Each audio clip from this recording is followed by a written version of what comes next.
Hitler గారి పెళ్ళాం పూర్తి ఎపిసోడ్ అని జీ5 లో ఉచితంగా చూడండి. యాప్ ని ఇప్పుడే డౌన్లోడ్ చేయండి. నా అనుమానమే నిజమైతే ఇప్పుడు మన ఇంట్లో అడుగు పెట్టింది మన వారసుడు రఘురాం కాదు, ఈడు నకిలీ రఘురాం.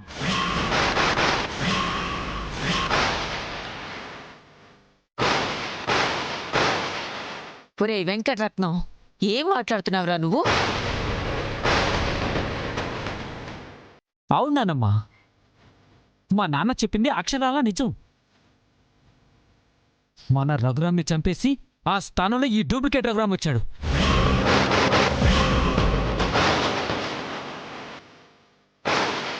ఒరే పుల్లబ్బాయి, అలా మాట్లాడుకురా.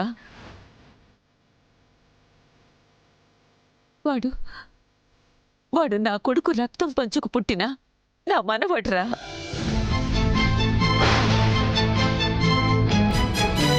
ఈ ఇంటి వారసుడ్రా. అవునమ్మగారు, ఈ బుల్లెబ్బాయి ఈ వెంకటరత్నం గారు మీ మనవడి మీద ఏదో పగ పెంచుకున్నట్టున్నారు. అందుకే మీ సొంత మనవడిని పట్టుకుని మనవడు కాదు అంటున్నారు.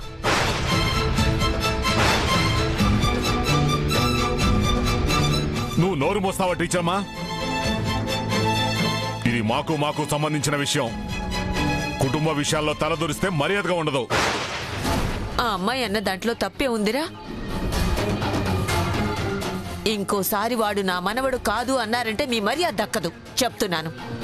పెద్దమ్మా, నేను చెప్పేది ఒక్క నిమిషం విను.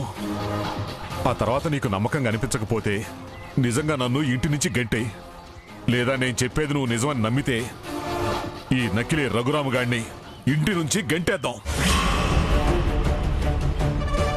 కాదు, ఈ ఊరు నుంచే వేలేద్దాం. బాబాయ్, నువ్వు అనవసరంగా ఆవేశపడుతున్నావు.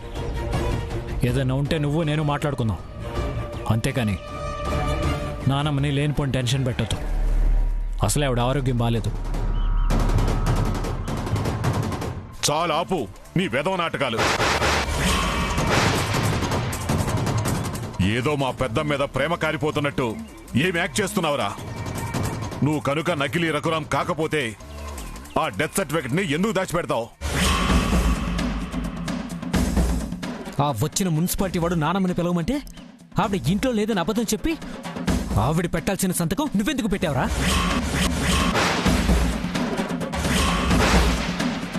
చూసావుగా పెద్దమ్మా, మేము అడిగే ప్రశ్నలకి వాడి నోటు నుంచి ఒక్క సమాధానం కూడా రావటం లేదు అంటే అర్థమేంటో తెలుసా? వీడు నిజమైన రఘురాం కాదు అని, వీడొక డూప్లికేట్ రఘురాం అని. మన ఇంటికి వచ్చింది మన రఘురాం డెత్ సర్టిఫికెట్ పెద్దమ్మా.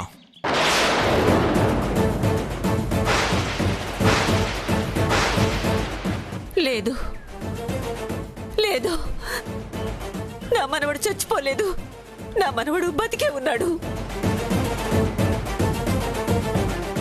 ఇంకా అనుమానమా నానమ్మా? మన రఘురాం చచ్చిపోయాడు నానమ్మా. కాదు, వీడే, ఈ రాక్షసుడే, వీడే చంపేసి ఇంకొకరి మీద పెడుతున్నాడు.